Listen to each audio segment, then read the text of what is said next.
Coming up, witness the end of an era in Aleknagik, the daily journey back and forth to school, a way of life at times dangerous and deadly. She went into the lake and drowned. Now there's a bridge, and soon a road to connect two shores. It's like a dream came true. That's what we've been hoping for the last 25 years. We'll also take you on the road to Tanana on the Yukon, where there are other challenges. Up next, an Only in Alaska story. Alaska, where there are old triumphs, but also new frontiers, with challenges as great as the state itself, but a belief the best is yet to come, bringing you the faces, the places, and the spirit of the last frontier. This is Frontiers with Rhonda McBride. Welcome to Frontiers. In this program, we take you to Aleknagik. In the Yupik language, it means wrong way home because hunters would sometimes get lost and wind up on the lake there. Aleknagik is in the Bristol Bay region, less than 20 miles from Dillingham, home to about 230 people. And thanks to a bridge, life has begun to change in some unexpected ways. Despite the name, there are many reasons people call Aleknagik home. The bounty of the land, the water, the solitude. Where float planes fly to fishing lodges accessible only by water and air. But life here has some unusual challenges. You can drive to Aleknagik from Dillingham, but the road dead ends at the lake, which for almost a century has split the community between two shores, with only one school to serve them both. For years, the school has sent a skiff to the harbor on the south side to bring kids across.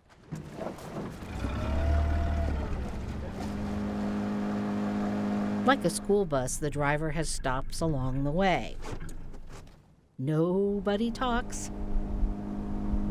It's too cold, but they're used to weather far less kind. And when these waters freeze over, they cross in a sled pulled by a snow machine. But no more. You've just witnessed the end of an era. A bridge now crosses the Great Divide. It stretches across the Wood River, so clear you can see the salmon swim. The bridge was finished last year, but without access roads, it was basically a bridge to nowhere. Although it's still a work in progress, the new road is far enough along you can reach the bridge. Next summer, it'll be paved. The battle for the bridge goes back to 1933, when the first school was built. She was angry because her children had to cross the lake. That was Carolyn Smith's great-aunt Della who complained to the school board. And after this school was built, her uncle who taught there told her about a note from a parent written more than a half-century ago. Somebody had complained because their child was late to school, and he said, "You think it's easy to cross that lake? You should try and cross that lake every morning. You know, it's no wonder my kids are late to school."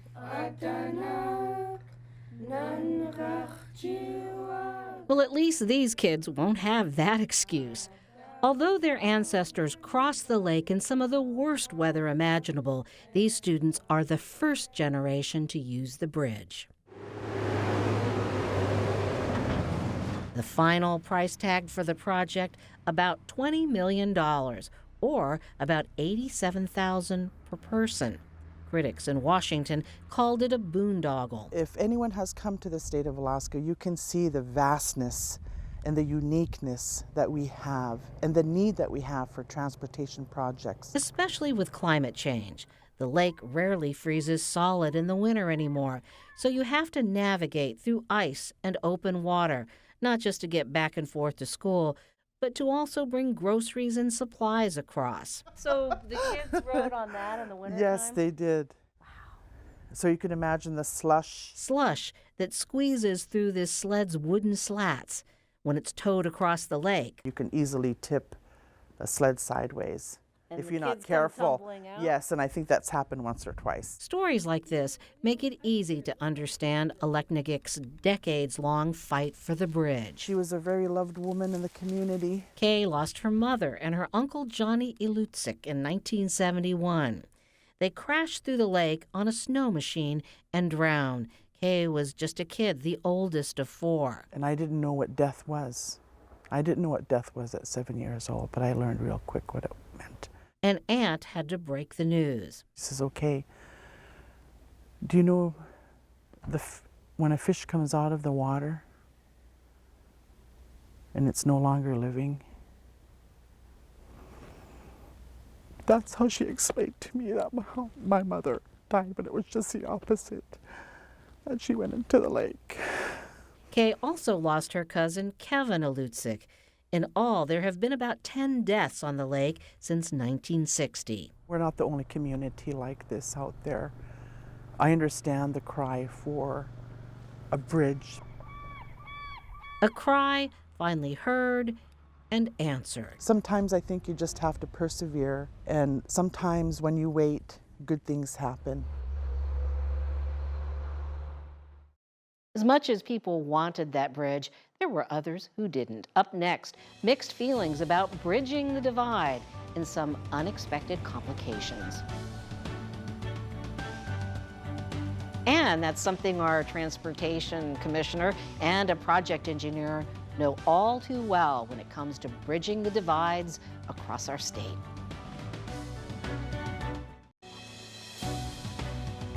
When there is a push for change in Alaska, there's usually an equal and opposite reaction, and such was the case for the Aleknagik Bridge, which has opened the door to some unintended consequences.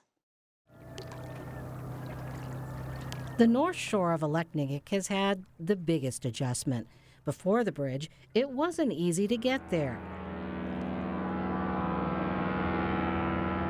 And some of the lodges want to keep it that way for their clients in search of the authentically Alaskan adventure. Others worry hunters will expand into their territory or invade their prized berry-picking grounds.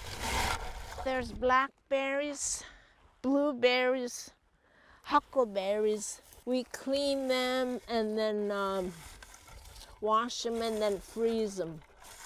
Life here depends on wild foods, and competition from outsiders threatens survival. Since the bridge opened, Jane Gottschalk has seen a lot of strangers. I notice there's a lot of traffic now too for moose hunting. But Jane accepts the trade-offs. You still feel the bridge is worth it? Yes, the bridge is worth it. It's like a dream came true. That's what we've been hoping for the last 25 years. Jane's brother-in-law, Ray Conquest, is glad too. He had a close call a couple of years ago when his snow machine crashed through the ice. Ray believes the bridge will help save lives. People on the north side can get to the hospital in Dillingham faster now that ambulances can get there, which has shaved about 45 minutes to the trip here. The bridge also makes it easier for people to commute to work here in Dillingham, where there are more jobs. And in Aleknagik, the bridge will help fledgling commerce on the north side now that it's connected to the road system. And on the south shore, it cuts down on boat trips to the north shore to haul mail from the post office. That alone has saved one lodge time and money. Just the same, Jonathan Cork doesn't want to see too much development. You know, nature is my thing. I love nature. I like looking out around here and not seeing a bunch of buildings and lights. A bridge means a lot of things. An opportunity to streamline city services. The city had to have 2 shops, 2 graders, 2 tractors, 2 fire trucks, 2 ambulances. The mayor says the bridge has ended rivalry between both sides of the lake and brought the community closer together. And the road ahead is still a bumpy ride. A school bus gifted to the city did not meet state regulations, and it was a long and expensive process to fix the bus, which remains idle because the city hasn't been able to find a way to get a local driver trained. I have a little old lady boat. The scenery still a wonder to behold, even with the bridge. Time out to reflect on a landscape never to be the same again. You think of it as being an improvement in time, but it also changes things. Even changes that we seek are not always easy to navigate. So beautiful. Well, until the school bus situation is worked out, the Southwest Region School District has provided a van to take kids back and forth across the lake. Well, our guests are used to these kind of challenges, the Commissioner of Transportation, Mark Lucan, and the project engineer for the Aleknagik Bridge, Jim Amundsen. Now, Jim, when you talk to people in the community, you walk on water for persevering with this project. But was that the case when you were working on it? Well, actually, this project was unique. Out of the entire community, we only had a couple of people in the whole community that genuinely didn't want the project at all. Many of them had concerns that are reflected in the comments you've collected, Well, but they all wanted it for the kids. You know, one of the things you feel from the community is a lot of pride.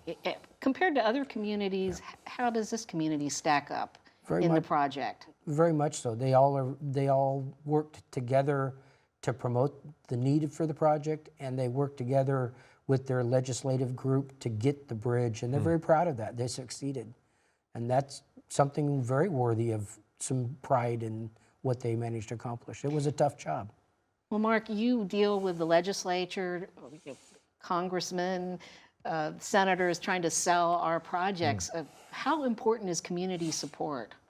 Oh, absolutely. I think this is the thing that I've communicated around the state when I talk to communities who are expressing their needs to me is, help me help you by showing what you're willing to do to partner with the state, to partner with our department. Well, the Aleknagik Bridge was a heavy lift, and we have a graphic here to kind of give people a lay of the land. Of course, the lake is huge, so you chose the Wood River for access. I mean, what were some unique challenges there? Part of it was we're building out across virgin ground, and anytime you're doing that, you've got environmental challenges. One of the unfortunate parts of the route that we picked, it was right through one of the prime berry patches for the community, and that was a really big deal. And working out ways to minimize the impact was an important piece of what we did. How about the salmon? Crossing the river and minimizing the work in the river was critical to getting the permits we needed to be able to do the job. Now, a lot of people who don't live in Alaska might go, man, that's a boondoggle. More than $80,000 per person. Such a project for a small community. How does that compare to the lower 48? That's really a misnomer for someone that says that. This community worked for 80 years to get this bridge, and when you look at most of the other communities around the lower 48, they're dropping $100 million, $200 million, $1 billion a year into their traffic infrastructure. This community waited 80 years for their turn to take one bite out of that apple. So if anything, they've got shortchanged if you look at it that way. Well, there are complications like, people on the other side of the lake don't drive and they depend on ATVs and they're worried about being able to use a state road. And that's one of the things that actually going out and talking with them 3, 4, 5 years before we went to construction, we talked about how we could help get the community ready.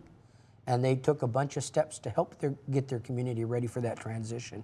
And they're still working their way through it. Well, let's talk about another project. This one was the Tanana Road. Was that an extremely challenging project as well? Well, I don't know that we'd say it was extremely challenging, but it was certainly a new way of building a road, and our contractor found a way to do that made it very economical, and so we built 35 miles of road, 20 miles of new road for about $14 million, which still seems like a lot. But. So let's look at the numbers again here that we have for the Tanana Road. 20 miles, what does that mean? I mean, it doesn't sound like a lot. I mean, most of us drive in an urban area 20 miles to work. Well, you've got to consider the fact that, you know, this was 20 miles of brand new road, just as Jim said, in virgin territory. So, and they were kind of identifying the alignment as they went. Yeah, and it seems like you wound up not quite to Tanana, but almost there, 6 miles upstream. So, right. So we stopped just short of the river, and we are actually looking at what we might do on the north side to connect that community even better.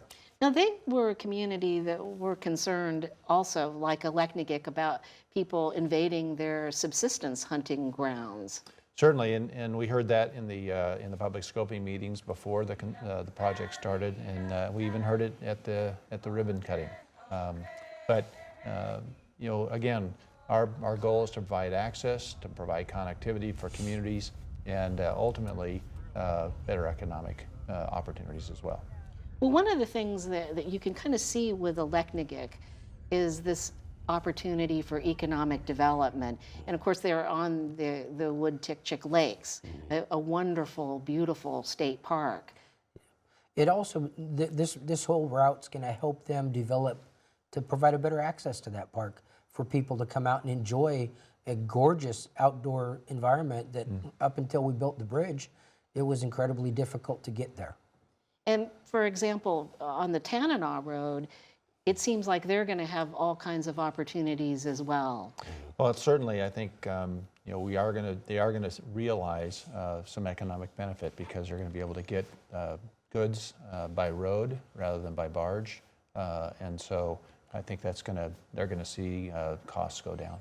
But you can just envision people, when there's a new road, they want to travel it. So how will you address that in trying to make the road meet all these different needs? Well, I think that's something we continue to work with the communities on. I actually had a meeting with folks from that area just this week, and that's exactly one of the topics we were discussing. But how can you kind of keep that road a little more private, even though it's public? Mm-hmm. Well, certainly, you know, identifying where private land is and making sure people are aware of, you know, where private land is versus public land. So signage is key. Mm-hmm. So when people look at these projects in communities across Alaska, they think, when will our turn come? You know, with our state budget situation like it is, what's the outlook for these kind of things? Well, certainly state-funded projects are going to be limited over the next few years just because of our budget issues, but we still have a very robust federal program, and a portion of that is dedicated to smaller community projects. And so we continue to work with the communities to prioritize those projects, and hopefully we'll be able to see some results here in the next few years. Well, there's one on the Kuskokwim. The Association of Village Council Presidents has been pushing for a road near Kalskag, or they call it a corridor, to connect to the Yukon. What are the chances for a project like that? Right now, overall budget impact for something like that, it's going to be a hard sell, but it is a project that we can start laying the groundwork, because the other challenge of a project like that is there's a long lead time. As the Aleknagik Bridge shows, it takes time to get all the groundwork done, figuring out where the materials are coming from, get the permits and all that. So I think this is an ideal opportunity to start working those issues so that when the funding stream picks back up, the price of oil goes up, we'll be ready to actually move forward with some of those critical access links that the rural communities need. We're just about out of time, but maybe you could talk a little bit about what you see road projects do, because we often get in a fight, you know, trying to weigh the trade-offs. Well, I think the biggest benefit to our road projects are connectivity, access, and impact to the economy. You know, it does have a huge impact, and actually we're seeing that as we develop these projects, just like the two we talked about today, is the economic benefit to those communities. Suddenly it's cheaper to get goods and services, and I know that these projects are a passion for you two. Thanks for being with us. And well, some people are passionate about roads, others have their own passion projects. The most enjoyable part of it is to see the people coming around looking at them and pointing. Meet Graham Pinkett and find out what he does with all of his free time during the gardening months.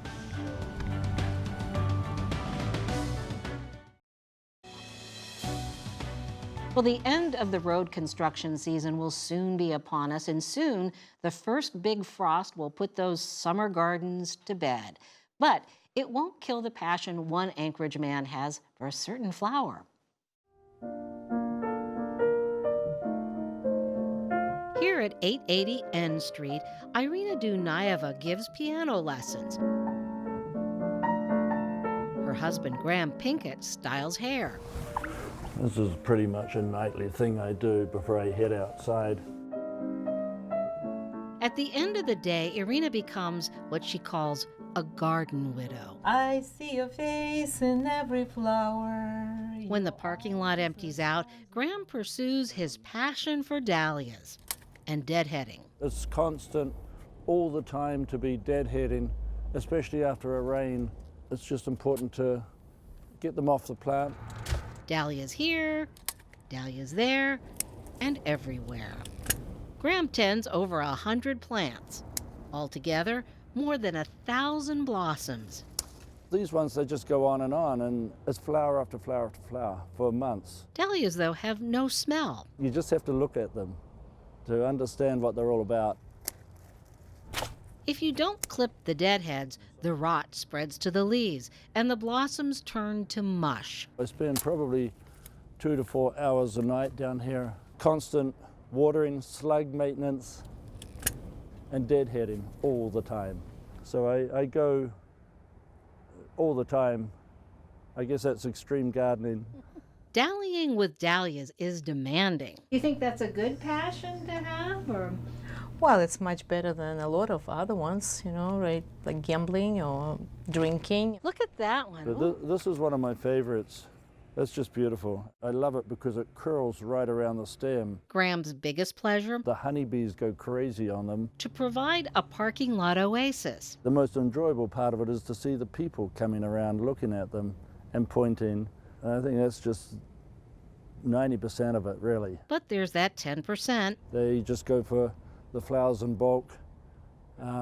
It's a little selfish because everybody comes down here to enjoy them. From bud to bloom, this daily devotion to dahlias brings so many delights. The different colors of yellows are incredible. The yellow ones really jump out at you.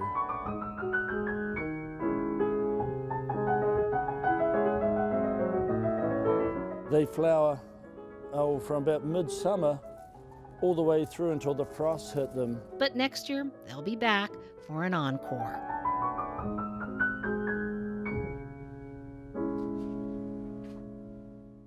Graham Pinkett says he loves it when people post pictures of dahlias on Facebook. And speaking of Facebook, we'll post Graham's tips on how to grow dahlias there on our Facebook page so you can get ready for next year. Well, next Sunday, we take you to Uzinki, a community just across the water from Kodiak. Staffers at the health clinic there came up with their own diabetes prevention program. They had kids do lots of chores for their elders, get plenty of exercise, and in the process, make some significant lifestyle changes. Lots of great ideas that might work in your community. Next week, Uzinki's recipe for success.